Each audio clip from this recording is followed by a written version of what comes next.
Hello, my name is John Brink and we are on the Brink in Prince George, British Columbia.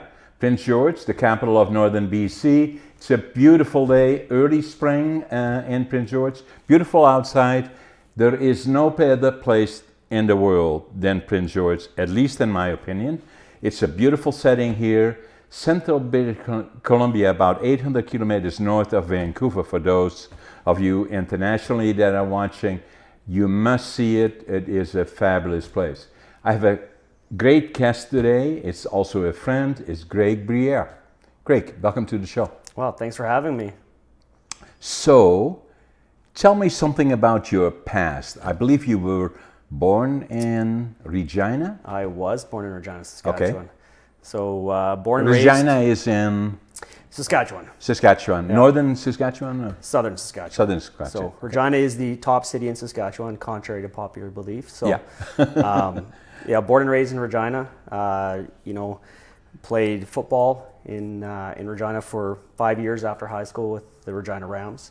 I was fortunate enough to be a part of 5 national championship teams for the Canadian Junior Football League. Actually 4, sorry. Yeah. We should have won 5. Yeah. And then, football kind of brought me to BC. What position did you play? I played defensive back. So I couldn't catch, but I could hit. So I played on the defensive side. I always thought that those were, I'm not saying that you're small, but both were less like these guys. No? What are you trying to say? I don't know. Well, football is a great sport because it has all shapes, all body types. So, you've got guys that are 6'4", 300 pounds. You got guys that are 5'8", 150 pounds, right? In the best, right? Yeah. So it doesn't really matter. There's always a spot for you depending upon where you're at. If you're athletic. Right.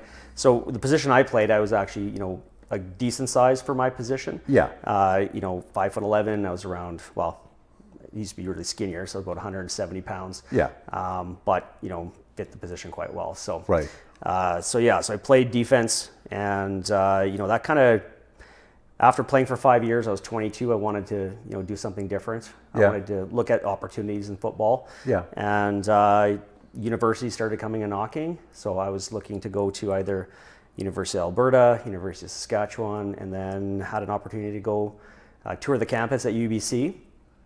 And if you ever been to UBC, the second you walk on there, you're from Saskatchewan, you're like, oh my God, look at this place, it's beautiful. It's like an oasis. And they had my daughters went there. They had just come off winning the Vanier Cup, which is the university national championship. What year was that, Greg? That was 1998. 1998, yeah. I'm kind of dating myself here, but 1998. And, I went there hoping that I'd be able to, win a university national championship. Yeah. Played there for 4 years. Yeah. Met my ex-wife there. Yeah. She was on the volleyball team. So, we kind of hit it off, and she's from Prince George. And that's what kind of led me here. Yeah. And so that brought you, so you were at the university, what did you take in university? Oh, you're asking all the hard questions.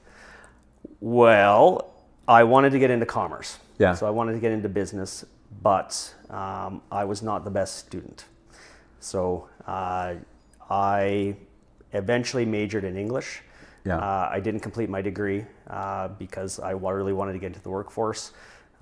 Spent 4 years at UBC. I played for 4 years on the football team. Yeah. And then I really wanted to get out into working, right? Yeah. English really wasn't my passion. Yeah. So I really didn't see a career in it.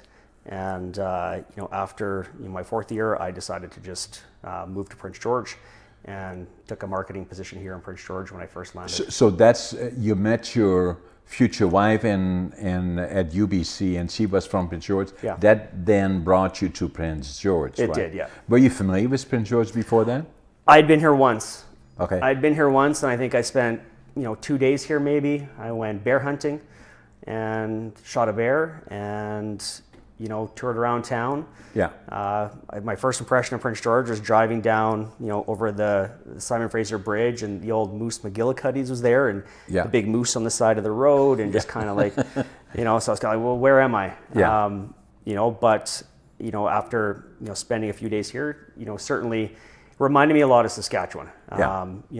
Living in Vancouver didn't have the same feel as living in a community where people kind of know your name. You You run into them in the grocery store, they want to say hi. You know, Vancouver really for me wasn't that place. No. Prince George felt a lot more like home. Yeah. How many people in Regina?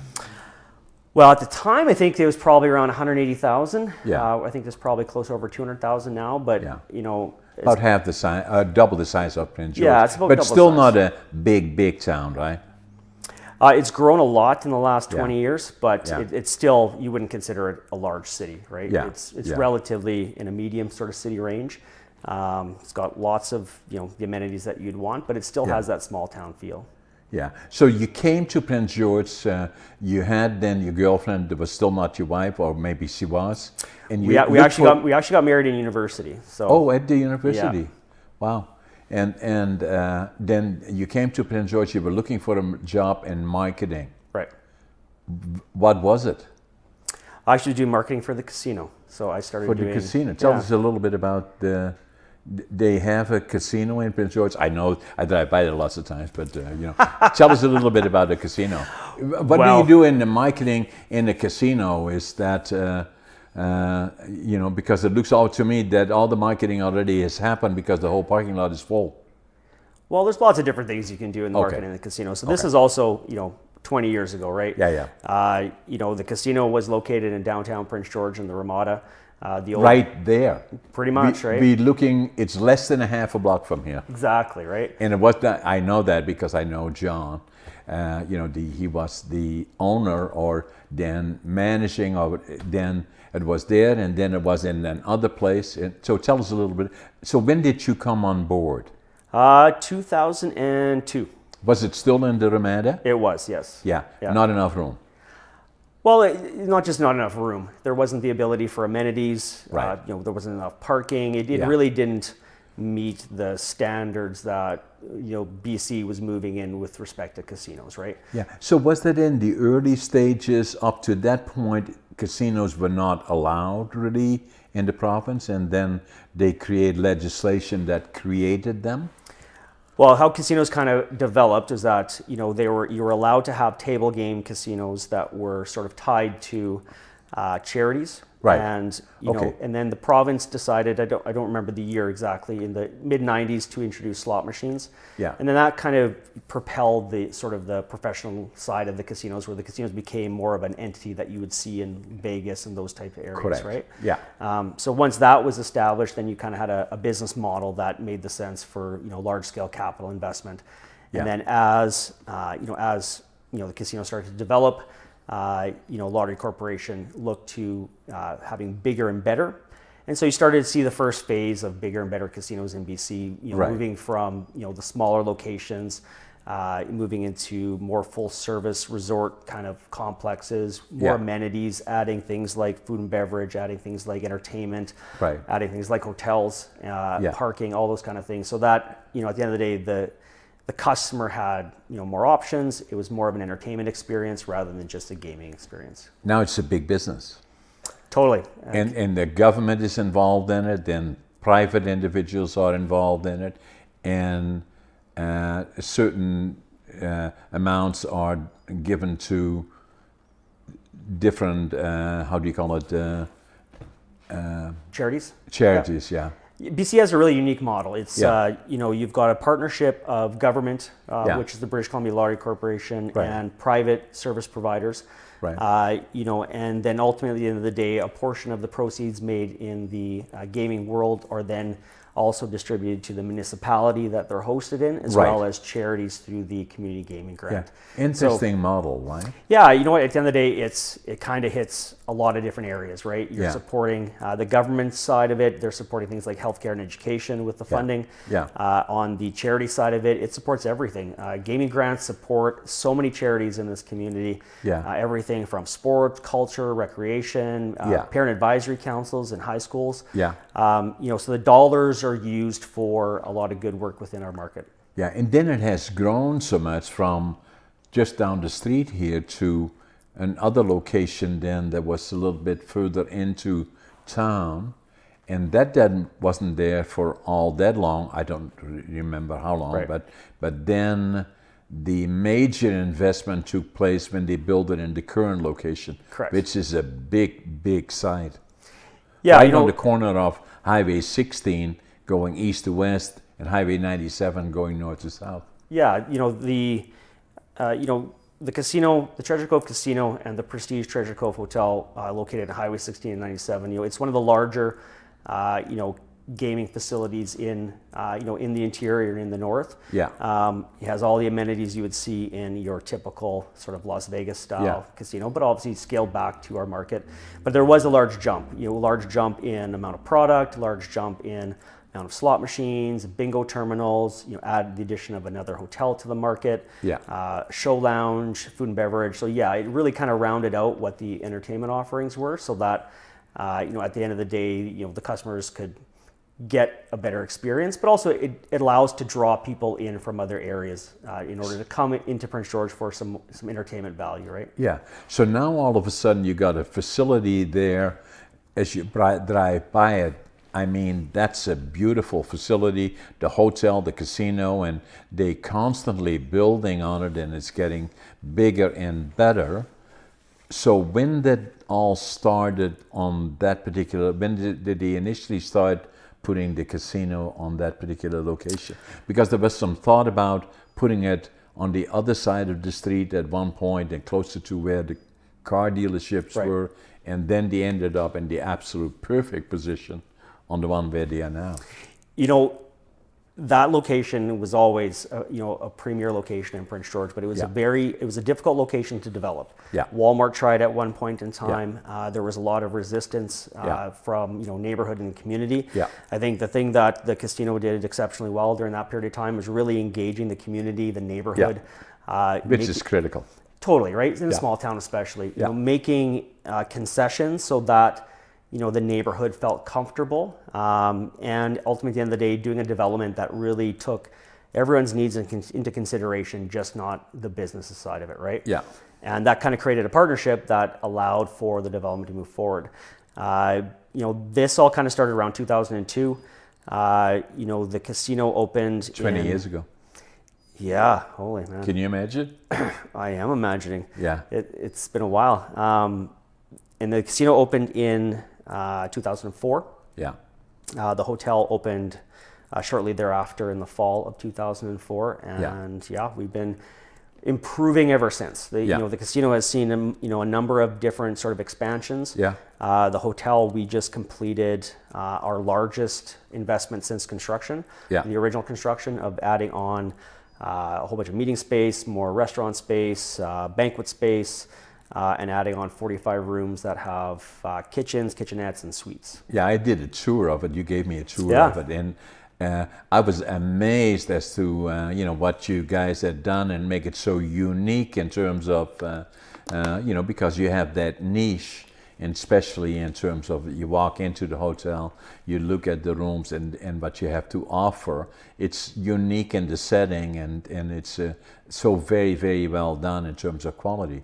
And then, as a businessman myself, I kind of looked at it and I thought, not good timing, because that was just probably to the worst possible. Not your fault, obviously, but tell us a little bit about the timing side of it. Like we all experienced COVID, obviously. Well, originally I thought the timing was going to be great. Yeah. We were seeing more competition coming to the market. When we built the hotel in 2003, 2004, it was the first new hotel built in Prince George in 20 years. Yeah. And look how many hotels have built in Prince George since. Another 5 or 6 after them. Right. And a lot of those hotels, I guarantee you, they've used us as the example of why to invest in Prince George. No question. And so we've seen our market grow in quality hotel rooms, right? Yeah.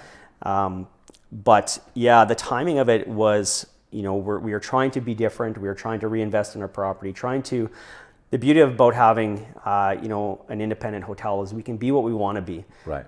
Living in the north, traveling through the north, Yeah.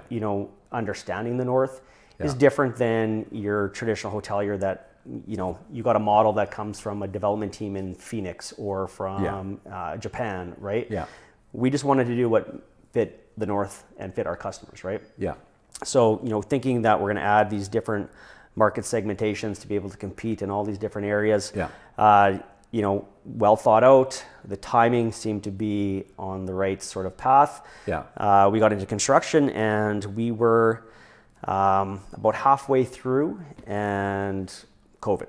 Yeah. And we unfortunately were in one of the highest impacted sectors. Yeah. That COVID impacted.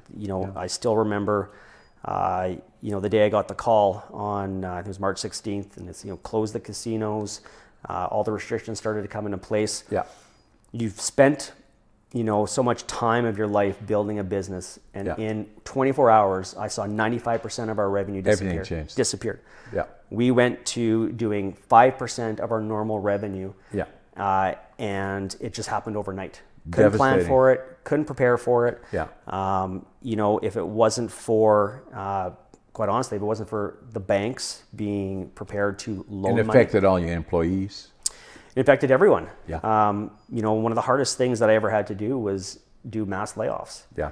And, throughout our sort of group, we had, at that time, we had probably 280, 290 employees, and we went down to probably 50, if not less. Yeah. And it was immediate. There was no way we could change it, no way we could do anything about it. But you committed. Yeah.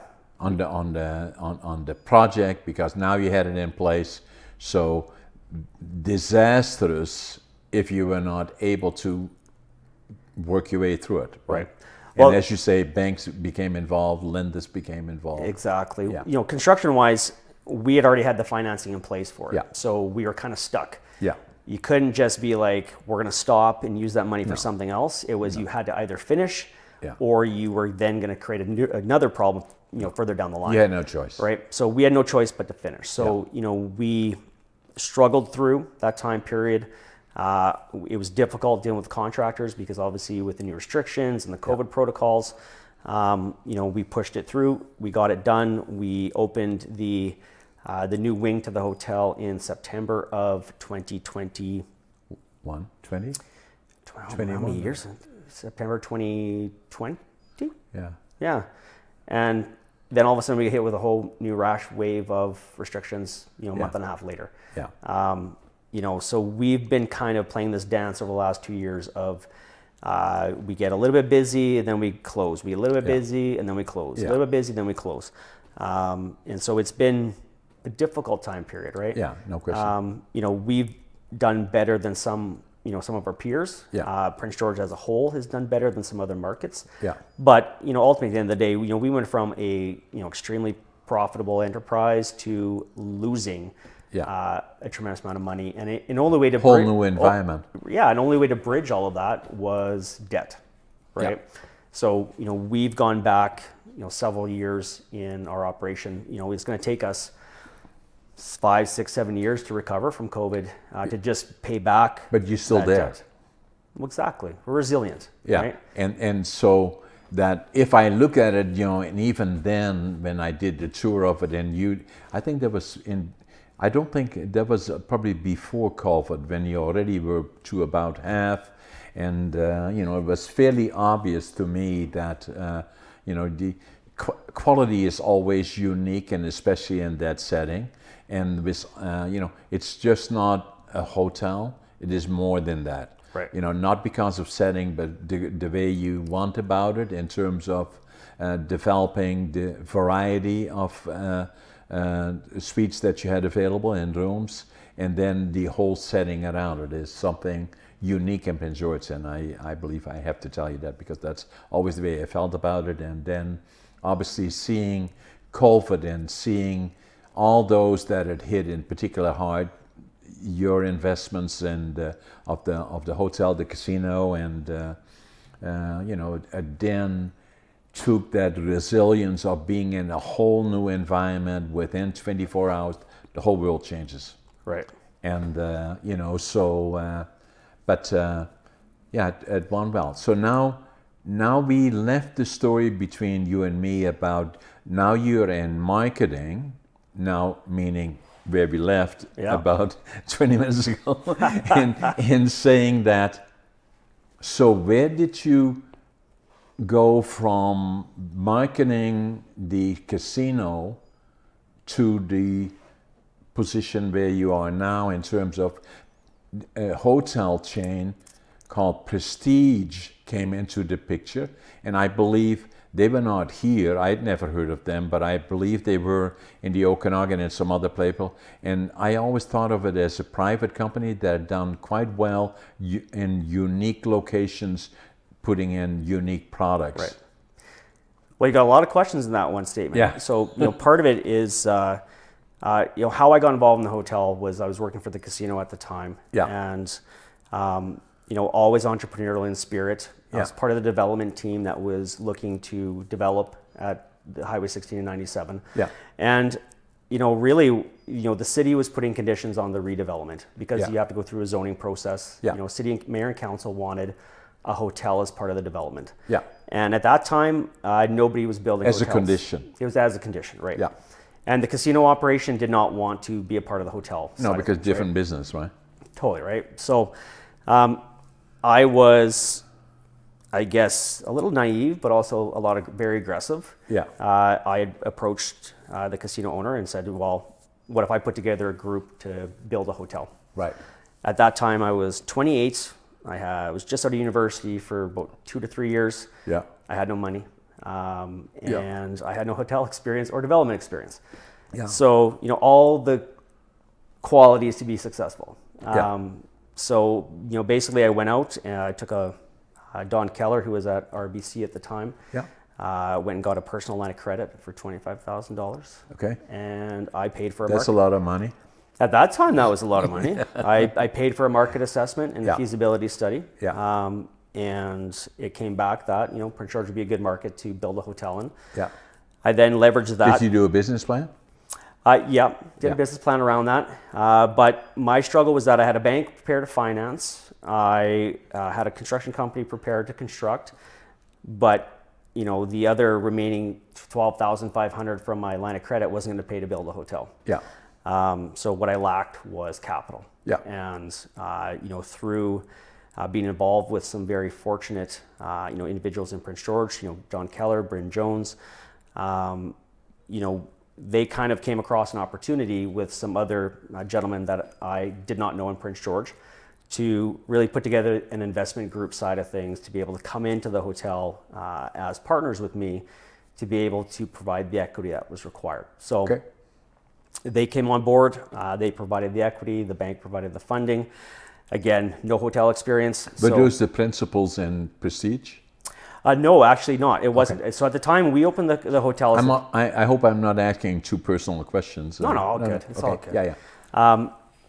At that time we were just the Treasure Cove Hotel. Yeah. Right? The Yeah. Treasure Cove Casino, the Treasure Cove Hotel. Yeah. And, we built the hotel, we got it up and operational.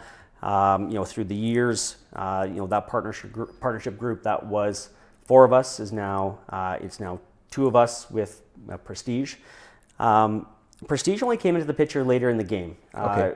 What it was happening was, Treasure Cove was doing really well. We were successful. I was looking at potentially doing a redevelopment downtown of the old Days Inn. That is, where the new pool is going. Yeah, yeah. And originally I was working with Holiday Inn. And, part of dealing with an international chain is there's not a lot of flexibility in what you can build and what you can't build. Yeah. So I started looking around for, is there an alternative? Yeah. From a financing perspective, if you've got a franchise or a flag, as we call it in the hotel industry, your financing is easier to achieve, right? Yeah. Independent hotels are a lot harder to finance than a brand. Sure. So, through a staff member, it kind of led me to a very, for a family-owned hotel chain based out of Kelowna. They've got properties in the Okanagan, the Kootenays, Vancouver Island. Yeah. And, landed in their boardroom. And I still remember walking into this day, being a family-run company, there's a lot of history, there's a lot of tradition, and walking in and seeing, a quote from the founder, from Joe Huber Sr. about, some of his ideas and what he believes in, and I was immediately struck. I was like, this is, something that I can sort of empathize or not really believe in because I've got sons of my own, and landed in the boardroom. And So one of the principals of Prestige Hotels is Joe Huber, and so I'm meeting with him and all of his staff, and we start the conversation, and he starts the conversation off, I don't franchise and I don't go north. So right away That was time to leave. I was like, yeah, this might not turn out the way I wanted to turn out. Yeah. So, he listened to my story. We talked about hotels. We went for lunch.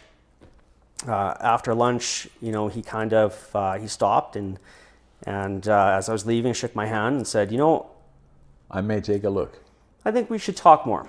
Okay, that's good. So he basically said, we should go for a tour of all my hotels. Yeah. And then we can sort of see where it goes from there. So Yeah. a few weeks later, I flew down. We then went on I believe it was a 5-day road trip touring all throughout the Okanagan, the Kootenays, visiting all of the properties that Joe and his family own and operate. A lot of time in the vehicle, a lot of time him and I talking and just sort of getting to know him. And the same in reverse. Right. They're a very small, tight-knit family corporation, right? Yeah. There's they don't franchise, they don't bring in people from the outside. No. So Joe and I really kind of hit it off. Yeah. He became a mentor. Was really willing to share his expertise, his experience, and just really wanted, I think, to see me succeed. The reason we wanted to bring, a flag or a franchise was to help out with that project. Yeah. That project eventually didn't go anywhere because of a number of different factors. And then, looking at the marketplace and how it was changing, competing with international brands now. So you're taking Holiday Inn? The Days Inn project kind of. Yeah. We didn't get enough traction with it. No. There was too many issues with dealing with a building that was extremely old. That was Simon Fraser Hotel. It was, right? Yeah. So built in 1950, right? It was even, I came in 65. So, yeah. Totally, right? Yeah. So really, that conversation led to, well, why don't we look at potentially, affiliating, our hotel in Prince George. Yeah. We also have a hotel in Prince Rupert. Yeah. And did they already have a hotel in Prince Rupert? They did not. No. So okay. they had no hotels north of Kelowna. No, and neither did they want to. No, Joe did not want to go north. He's like, I am not going north. Yeah. And so then, we were sitting in the gym, working out. He's a fitness fan and works out all the time. And in a gorgeous hotel in Sook, built right on the water. We're working out, and he said to me, I think we should do something. I became, and our hotels became, the first sort of outside group that they've ever kind of brought into sort of the family, right? Yeah. We went on a trip about 5 months later, driving through Smithers, stopped in, met with the owners of the Hudson Bay Lodge at the time, and within 6 hours there was a partnership struck where we're going to buy the hotel in Smithers. Yeah.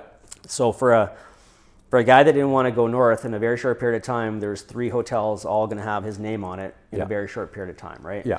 So, Joe and Prestige have been, really, mentors, supporters, believers. They do things differently. They're all, it's all about, doing everything, first class, professional, but also doing things different. When you were talking earlier about, hotels, is that there's 2 types of hoteliers. There's the developer. They build a hotel, they get the revenue up. It's a business. They sell it. Right. They get their return. And then there's a hotelier. When you're a hotelier, you really, all those little aspects mean something to you. You take pride in your guest experience. Exactly. You care about, everything from, your towels to your pillows. It's a whole different culture. Well, it's a little bit more old school, right? Yeah. You're not going to sell your hotel. No. Right. You're investing in that hotel for the long term, for your guests, for your staff, for your business. You're not just trying to get the revenue to a point and then flip it. You're reinvesting constantly. So we have been reinvesting in our hotel. We did our first renovation 3 years into the hotel being open. Yeah. Because we wanted to upgrade it, improve it, right? Yeah. So we're always upgrading and improving. So Yeah. what you've seen now is sort of, 18 years of culmination of this is the next step for us, the next Yeah. progression Yeah. of how do we improve upon what we've done? How Yeah. do we offer more for our guests? How do we, really make their experience a resort? So, Yeah. Really what I'm moving towards in the hotel is that resort style experience. So that when you come in the hotel, you get a great, everything from, check-in to dining to Yeah. meeting space to the gym to the pool water slide, all those areas Yeah. is something that, you're going to get a great experience that you would get in a resort, right? Yeah. So it's just kind of a culmination of how it also sort of come to over the last little while. And the great part about it is that Prestige Hotels is, every hotel is unique. Yeah. Every hotel's different. Every hotel has a character that sort of fits the region, the Yeah. area. And that really allows, us to, cater to our guests. We're not a, roadside inn with the same box that you see everywhere. Every hotel has a different feel, a different Yeah. character. Yeah, interesting. So then how did you? So now you're on board with him, and now your $12,500 that is left of your operating loan. now you're looking forward, and you're on the trip with Joe, going west and stopping in Smithers by the hotel there, and he's gonna buy it, and then next go to Terrace or Rupert. We drove through Terrace and then we landed in Prince Rupert. And as I said, we had a hotel in Prince Rupert, have a hotel in Prince Rupert that at the time was the Prince Rupert Hotel. Right. It was previously a Coast Hotel. And then that hotel was being converted into a Prestige as well. So just kind of, really, working together to, really create it, hotels in the north that are all part of the Prestige brand. Yeah. So what happened to Craig now? Now you're a partner with one of the very highly established hoteliers. Is that a correct word? It is, yes. Yeah. In central British, or in the interior of British Columbia, and growing still. Yes. So it kind of changed your whole life in a very rapid order. It certainly enhanced everything that we were doing. Yeah. Having, their support and having their mentorship, Yeah. has helped me get through the last few years, right? Obviously. Especially getting through the COVID period, right? Yeah, just sort of seeing what they're doing, seeing, Yeah. how we can improve upon what we're doing. Yeah. I still have a lot of fight left in me. Yeah. When I first met Joe, I told him that my goal by the time I was 50 was to be a part of 10 hotels. I kind of took a little bit of a detour with COVID. It kind of, put us back a little bit, but we've got 3 hotels that we're part of. Right. And so I got to do 7 more in the next 3 years. So we got to get pitter patter. We got to get at her. Yeah. So where are you going from here? I don't know yet. I've got a few ideas, a few concepts that we're working on. Really love Northern BC. Yeah. Smaller communities, Yeah. doing things a little bit differently. I've had my eye on a few projects Yeah. for the last little while. Obviously, the last 2 years with COVID, we've just sort of focused on survival. Right. But as we kind of come out of all of this, as Yeah. opportunities come up, we'll Yeah. certainly take a look at it. But for now, it's just been kind of get through and get stabilized. Right. Because really, we still haven't seen a stabilized year Right. since 2019. Right. And we are projected not to stabilize in our market or in hotels in general probably until 2025. But there is daylight. There is daylight, yeah. It's certainly, and there is no question that that the interior of the province, Prince George in particular, Rupert, and the locations that you're located in are major growth potential. Totally, exactly. No question about it. So it's not, that it will not come. It is not if, but when, and when likely is sooner rather than later, at least in my opinion. It's already happening. Yeah. We're seeing some upward trajectory on room revenue. We're seeing, people start to come back. Yeah. We're still not back to a full, to everything. Some sectors are still not traveling. Yeah. But it's coming. At least, at the end of the day, you're paying our bills, making sure the hole is not getting dug deeper. No. And there is certainly light at the end of the tunnel. Yeah. But I kind of find, Greg, as I fly a lot, that the planes are full now. Virtually all the planes I'm in are full. Yeah. Where obviously during the COVID period, I would go into Vancouver, the massive Vancouver airport, and I look around, there's nobody there. I'm the only one. And I never stopped flying even during this time, and I was lucky that I didn't, knock on wood, get COVID. Your story reminds me a lot of myself in a way. I'm entrepreneurial. You are very much so. That's who I am. I was entrepreneurial already when I was young.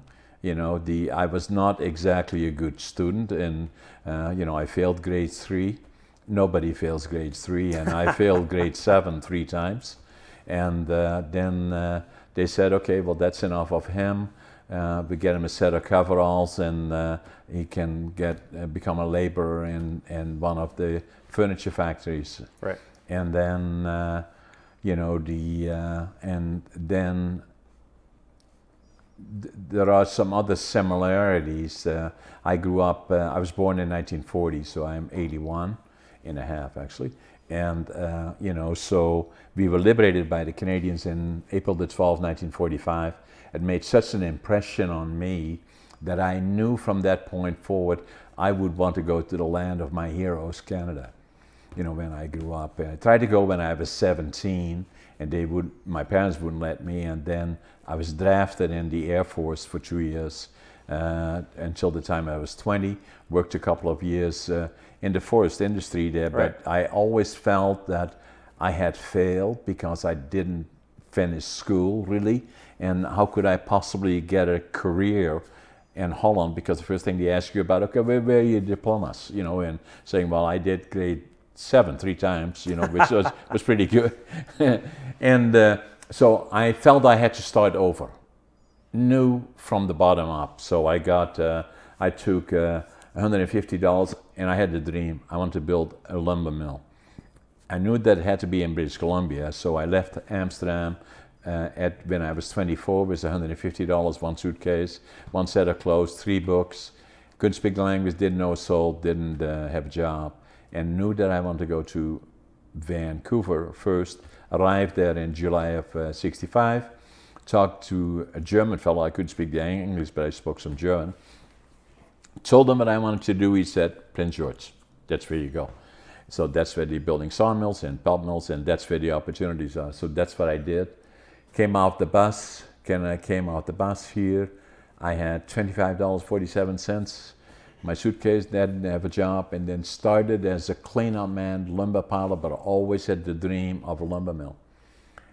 Even then started working for one of the larger mills in towns. Started off as a cleanup man. Within a year and a half I was superintendent, but that didn't go quick enough for me. Then I got offered a management job of a sawmill, Watson Lake Lumber in Watson Lake, Yukon. Have you ever been there? No, I haven't. Coldest spot in Canada. No doubt. 62 below for a guy from Holland. I was there for 5 years. I can add more to. Again, was an entrepreneur. Bought a motel. Why? Because it was undervalued. I made a deal. I was staying in a motel. I was still single. Bought a motel. Had to kind of do innovative financing. I made a deal with the person that owned it that if I sold it, I would get 10% of the sale of the price, and then formed a company on the side that needed a 10% to get a loan from the bank so that I could complete the deal. and so I ended up with the motel and then built that up, and then at the end gave it all away, went back to Prince George. It's all in the book. I give you a copy of the book if you haven't read it. So went back to Prince George, started over again, became a cost accountant, sales manager for one of the bigger mills, and then started Brink Forest Products in July of 1975. Now this you find interesting. So I went to all the banks, I did a business plan, and I still had the business plan, and some of my my management team around me said, "Can't believe the business plan we're still doing today, but we proposed we would do then." Perfect. And so dropped it off at every bank. What was the problem? Well, same as yours. I had lots of ideas, but no money. So everybody turned me down, and then I went back and back to all the banks, and at the end I had about 2 left. One was the Royal Bank, and the other one was another bank, CIBC, I think. And would go back again, made changes to my business plan, and then I focused in on the Royal. I had been there about 12 times, but I was always careful not to kind of turn off the guy and say, "Get out of my door," but I always made changes, and I always remember like just today. So there I was again with my business plan, and he said, "Okay, let me talk to John." John Beams was the manager, and and all the offices were on the same floor, not like they are now on the second, but they were in the corner, and they had all these half walls. So I was sitting there, and now I'm all nervous, saying, but and there I heard all the way, what was I looking for? $25,000 to start a lumber mill. Are you kidding me? That's what I was looking for. So I heard all the way from there, "Give him the money, give him the money." So there I had $25,000, and that's what started bringing first products. And then I wanted to bring in partners. Nobody believed in it, but I wanted to do it. That was not possible. So I stayed as the sole owner, and still, although we have 10 or 12 companies, and we in the forest industry, we are in the warehousing and in real estate. I'm still the sole owner of the company, but it was by accident, not by design. But I like it this way anyway, so that was the same. And then the key was for me to work very, very hard, and I'm a believer.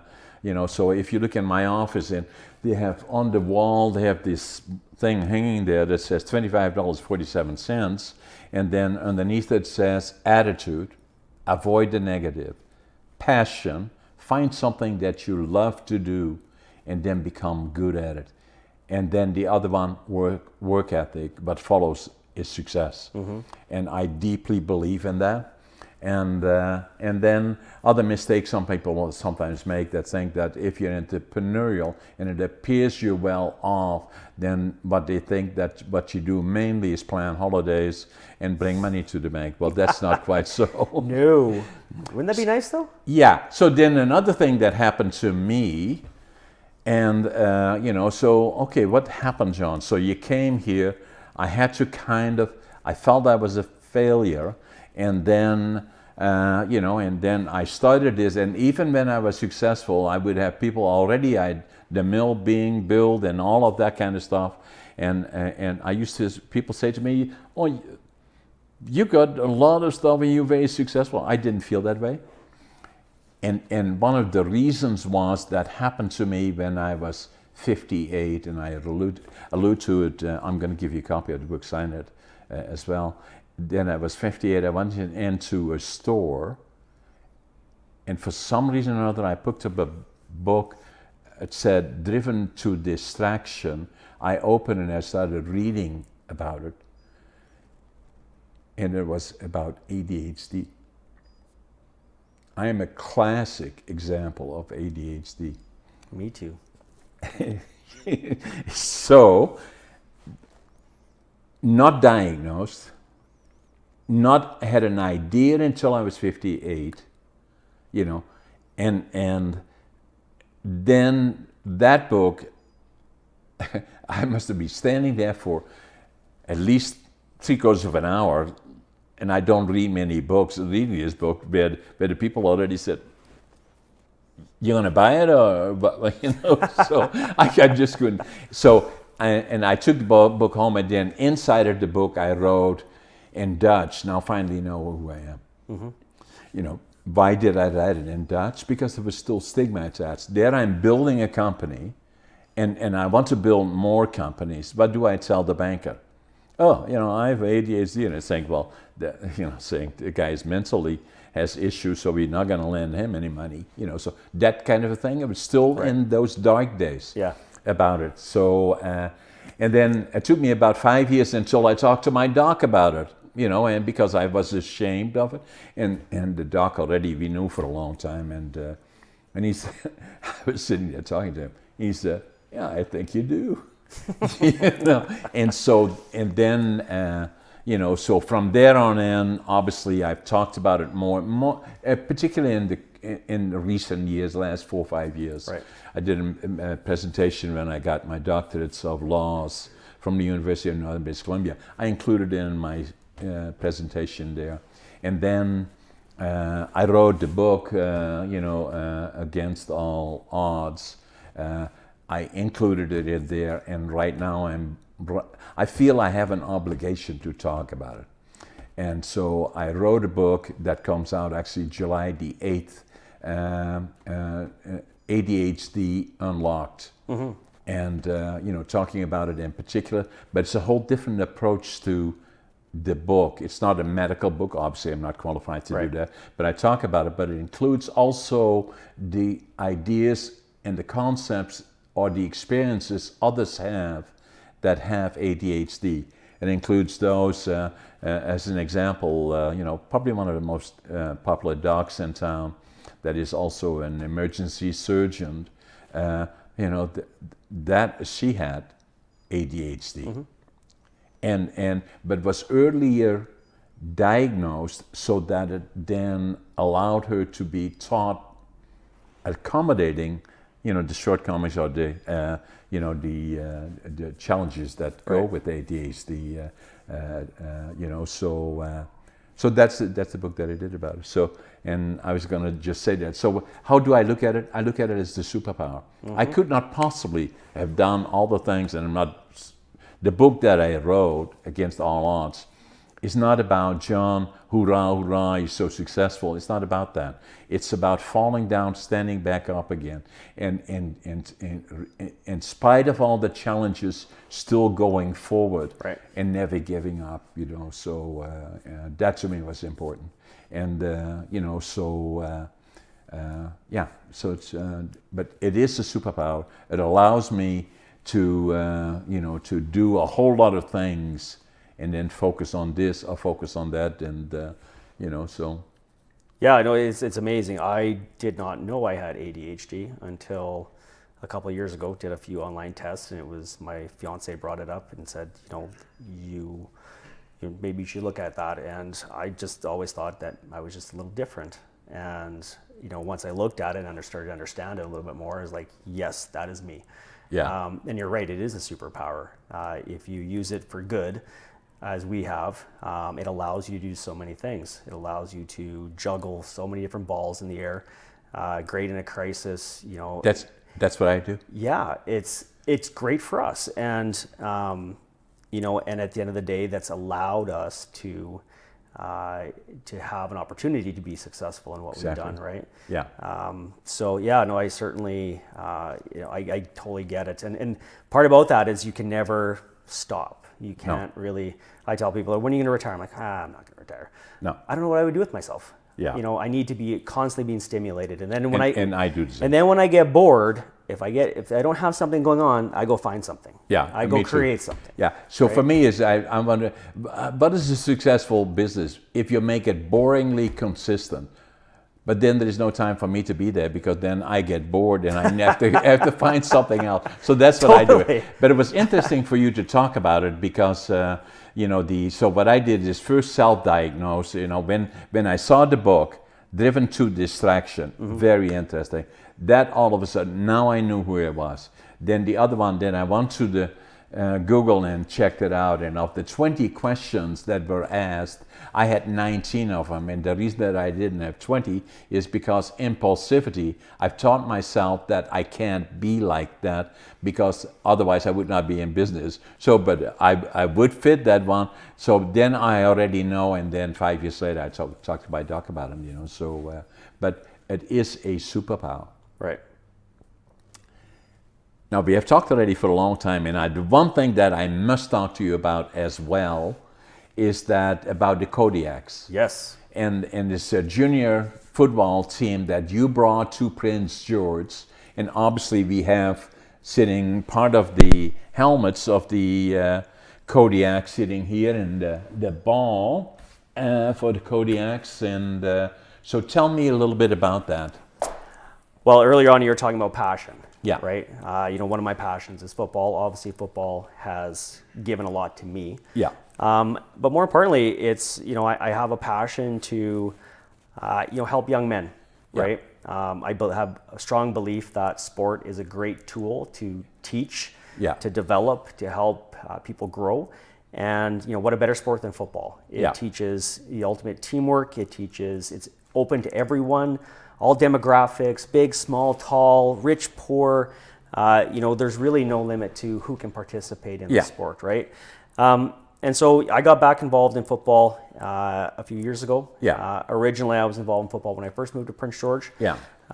Myself and Grant Erickson and Matt Pierce from Duchess Park, we were actually the original. We started high school football again in Prince George in 2004. So, football's kind of been a part of my blood, right?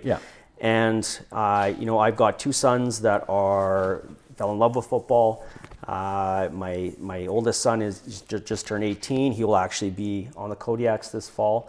And so I started looking at, football in general. And, without a football team here for these kids to play with after high school, they leave and they don't come back.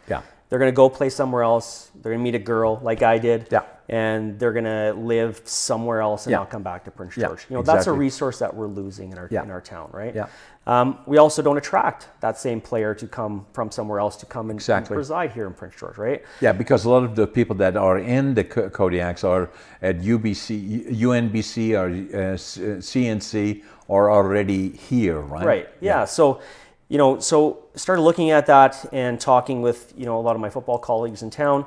I began to take, obviously, like we talked about the ADHD, I got a little bored. I really wanted to see something on the football side of things. So started to put a business plan together for it, really took a business approach to really a sport organization.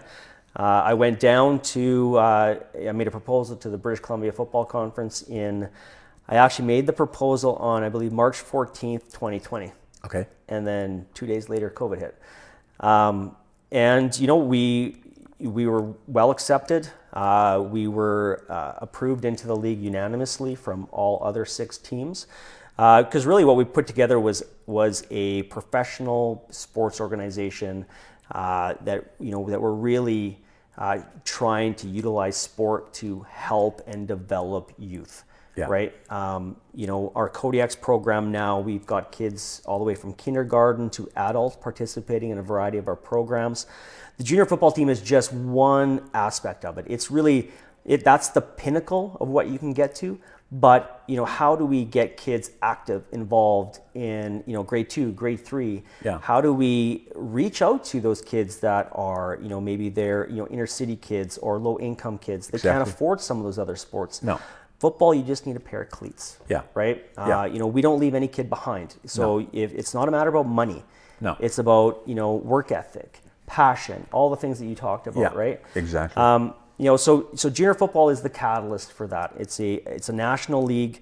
We play in the BCFC conference. There's teams in every, a city, major cities in BC.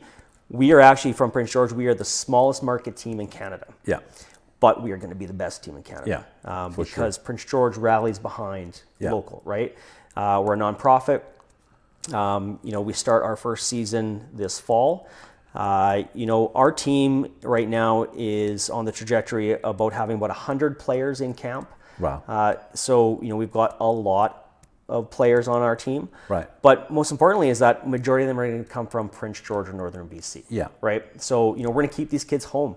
We're going to allow them to develop in their 18, 19, 20, 21, 22, in those really formative years. We're going to provide them things like scholarship opportunities, job opportunities, really like at the end of the day, and this comes from a football coach that I played with in the 90s in Regina, really our role here is to develop young people. Exactly. Right? Football is just the means to it, right? My goal for this is to, 10 years, 20 years from now, we look back and we see how many kids got a university degree. Exactly. How many people are professionals in Prince George. Yeah. How many, are good fathers, good community leaders, good employees, right? That's really the return we're going to get on this investment. It's one of those things that builds communities, right? Yes. That is there to stay. I look at UNBC, CNC, the swimming pool, all those things that build the community. This is one of those pieces, right? This is something that, I'm extremely passionate about. And, the great thing about it is I think it fits Prince George really well. Yeah. Our plan with the Kodiaks is to expand it. Football in Northern BC is the most underserviced area in Canada. Yeah. So we have opportunities in areas like Burns Lake, Smithers, Terrace, Rupert, all those areas, right? And it's a late developing sport. So you can pick the sport up in grade 10, 11, or 12. Yeah. And you can go somewhere with it, right? Yeah, exactly. You don't have to have been on skates since 4. You don't have to have had, mom and dad that have a tremendous amount of money to be able to put you in all these things. Yeah. If you work at it and you're passionate about it, you can go somewhere with it, right? Absolutely. And, I really believe that, we can have an impact in not only our community, but communities throughout Northern BC. Yeah. And then what a better way to bring the community together, in the sunshine, Exactly. hopefully 3,000, 4,000, 5,000 people cheering on our team, have a couple of beers and a hot dog and really kind of come together, right? Yeah, absolutely. The Canadian Junior Football League is amazing football. You see Andrew Harris, who just won the Grey Cup with the Winnipeg Blue Bombers, came from the Vancouver Island Raiders. Yeah. There is, players that go from junior football to the CFL, to the NFL. Yeah. And someday we're going to have, kids from the Kodiaks in the CFL or NFL. Absolutely. And that's all because of the work that For sure. everyone here has sort of put in, right? So our season starts, our home opener, our inaugural game, our first game is August 6th. Okay. And that will be at Masich Place. Yeah.